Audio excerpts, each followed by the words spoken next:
రాష్ట్రంలో యువత పరిస్థితి మీరు చూస్తూనే ఉన్నారు. సో, కాంగ్రెస్ ప్రభుత్వం అధికారంలో రావడం కోసం వాళ్ళతోని బస్ యాత్రలు కావచ్చు, మీరు కూడా గతంలో కాంగ్రెస్ పార్టీ కోసం పనిచేసేవి చాలానే.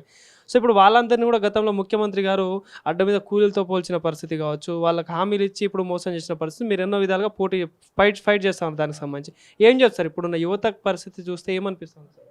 ఇవాళ అంట్రెస్ట్ ఇక్కడ ఏంటంటే గుంపులైనరు. ఇక్కడ నిరుద్యోగులు గుంపులైనరు. నిరుద్యోగ సంఘాలను పెట్టి నాయకులను పెట్టి వాళ్ళు స్వార్థం కోసం కొంచెం అటు ఇటు చేస్తుండ్రు. కానీ నిరుద్యోగ యువత పర్సనల్గా అందుకని నేను 12వ తారీఖుకి వెళ్ళి రేపు ఏదైతే మేము మన సకల జనుల మినీ సకల జనుల సమ్మె అంటే పెన్ డౌన్ కార్యక్రమం అనుకున్నామో ఆ రోజు యువత అందరూ కూడా పిడికిలు బిగించి మీకు నాయకత్వం ఉండదు ఏముండదు మీరే పిడికిలు బిగించి రోడ్లపైకి ఎక్కాలి అని చెప్పేసి మేము పిలుపునిచ్చినాం.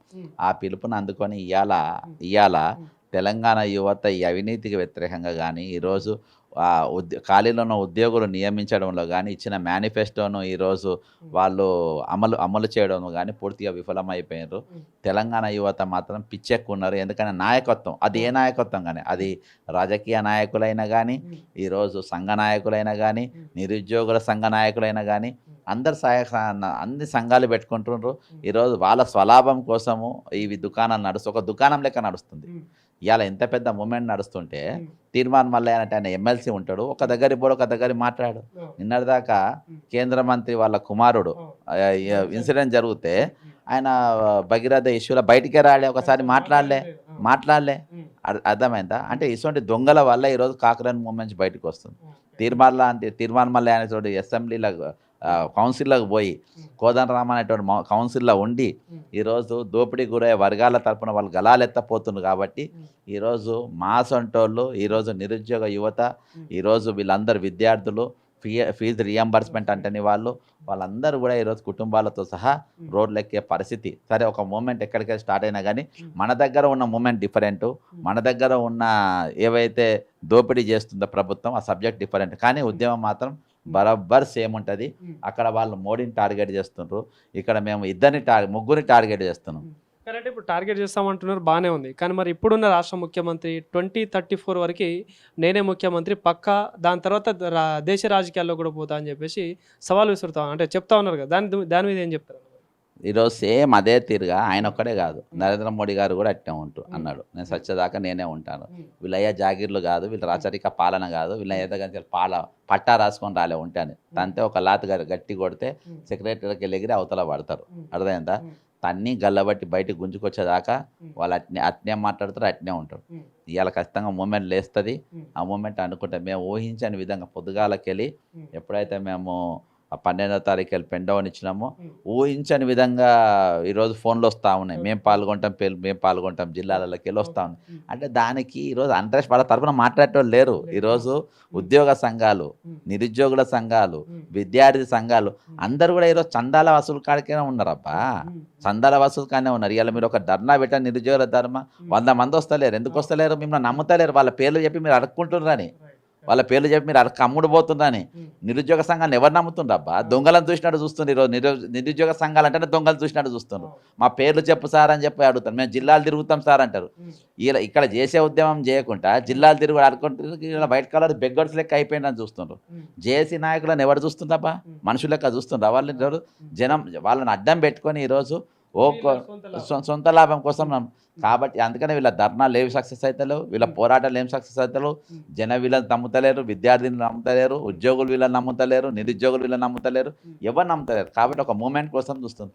ఆ మూమెంట్ ఈరోజు మీరు కాక్రోచ్ మూమెంట్ అనేది ఈరోజు కనబడని మూమెంట్. అది దానికి నాయకత్వం లేని మూమెంట్, నాయకులు లేని మూమెంట్. అర్థమైందా? కానీ ఒకటి అదృశ్యమైన పిలుపు. సరే వ్యక్తి ఒకడు ప్రారంభించినా కానీ ఒక అదృశ్యమైన ఎజెండాతో ఎవరికి వారికి ఒక ఎజెండా నిర్ణయించుకొని నాయకులు లేకుండానే ఈరోజు యుద్ధాలు పోయే పరిస్థితి. అంటే మీ అంచనా ఏమనుకుంటున్నారు? దీనివల్ల కేంద్ర ప్రభుత్వాలకు కావచ్చు, ఇక్కడ ఉన్న రాష్ట్ర ప్రభుత్వాలు దీనివల్ల ఎఫెక్ట్ ఉండే ఛాన్స్ ఉంటుందా రాబోయే రోజులలో? ఖచ్చితంగా ఏమైతే ఖచ్చితంగా ఎఫెక్ట్ ఉంటుంది. ఆ ఎఫెక్ట్ విధంగా మేము ప్రజలను తీసుకోబోతున్నాము. ఎల్లుండి నేను కూడా మరి ఖమ్మం జిల్లాలో ఒక ప్రోగ్రామ్ ఆర్గనైజ్ చేస్తున్నా. ఎల్లుండి ప్రోగ్రామ్కు ఖమ్మంకి వెళ్తున్నా. పెద్ద ఎత్తున ఫీజు రియంబర్స్మెంట్ అంటే ఒక్కొక్క జిల్లాలో ఒక కార్యక్రమం మేము తీసుకుంటున్నాము. అక్కడ నిరుద్యోగులను కూడా కలవబోతున్నాము.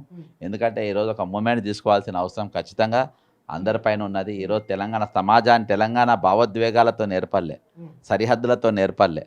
అర్థమైందా? ఇది బలిదానాలతో ఏర్పడ్డది మన తెలంగాణ. కాబట్టి ఈరోజు ఖచ్చితంగా ఆ మూమెంట్ను కాపాడుకోవాల్సిన ప్రశ్నించే తత్వం ఉన్న తెలంగాణను ఈరోజు ప్రశ్నించే వాళ్ళను జైల్లో పెట్టుడు, ప్రశ్నించే వాళ్ళను ఈరోజు ఇబ్బంది పెట్టే కాడికి వాళ్ళు వచ్చిండ్రు. ఈరోజు నిజంగా ప్రశ్నించే వాళ్ళను మేము కౌన్సిల్కి పంపితే, మేము మెసేజ్లు పంపితే వాళ్ళంతా బానిసలై దొంగల లెక్క తయారై ఈరోజు వేల కోట్ల రూపాయలు సంపాదించుకొని ఈరోజు వాళ్ళు ఎమ్మెల్సీ లెక్క పనిచేస్తుండ్రా లేకుంటే బానిస లెక్క పనిచేస్తుండ్రా కనబడలేని పరిస్థితి. ఒకటి అడుగుతా అబ్బా, ఇప్పుడు కోదండరామ్ అనేటోడు ఒక పార్టీ పెట్టిండు, ఆ పార్టీ లెక్క పెట్టిండు. నీ పార్టీ ఏది? నువ్వు ఏ పార్టీకి వెళ్ళి ఎమ్మెల్సీ అయినావు? నువ్వు కాంగ్రెస్ పార్టీకి వెళ్ళి ఎమ్మెల్సీకి ఉంటావు. నువ్వు మళ్ళీ నీ సొంత పార్టీ ప్లీనరీ ఎట్లా పెడతావు? నువ్వు అర్థమైందా?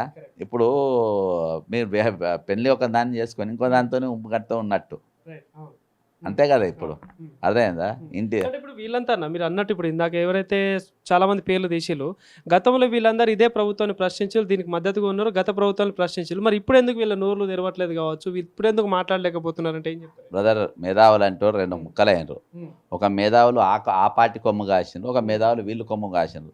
మొత్తానికి ఇలా మేధావి అనేటోళ్ళు లేడు, తెలంగాణ తరపున నిలబడేటోళ్ళు లేడు, మాట్లాడారు స్వార్థపరులు వాళ్ళు. ఆ పార్టీ ఇప్పుడు ఒక టీం అంతా ఆ అంటే గంట చక్రపాణి, మన ఎవరు ఆయన ఇంకొక మల్లెపల్లి లక్ష్మి రెండు పార్టీలలో తింటే ఈరోజు వాళ్ళిద్దరు ఇప్పుడు ఈ పార్టీలో తింటున్నారు, అప్పుడు ఆ పార్టీలో తిన్నారు. అదేందా? ఇక దేశపతి శ్రీను అని ఇక వాళ్ళు వీళ్ళు కొంతమంది ఉన్నారు కదా, కరెంటు వాళ్ళు, ఎలక్ట్రికల్ దేవి ప్రసాద్, వీళ్ళందరూ ఆ పార్టీలో ఎంజాయ్ చేసాను కాబట్టి ఇలా మేము తింటాం. అంటే వీళ్ళు ఎవరికి తెలంగాణ మీద కానీ దీని మీద ప్రేమ బ్రదర్. ఇవాళ దురదృష్టం అంటే ఈ తెలంగాణ నాది, నా రాష్ట్రం అని ఎవరు అనుకుంటలేరు.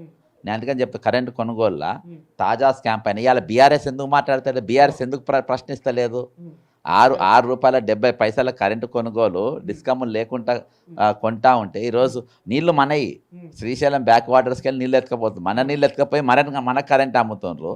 అమ్ముతా ఉంటే ఇవాళ బీఆర్ఎస్ ఎంత పెద్ద ధర్నా చేయాలి, ఈరోజు బీజేపీ ఎంత పెద్ద ధర్నా చేయాలి, ఎవడెందుకు మాట్లాడతారు దీని మీద? కాబట్టి ఖచ్చితంగా దీనిపైన కాక్రోచెస్ మాట్లాడాలి.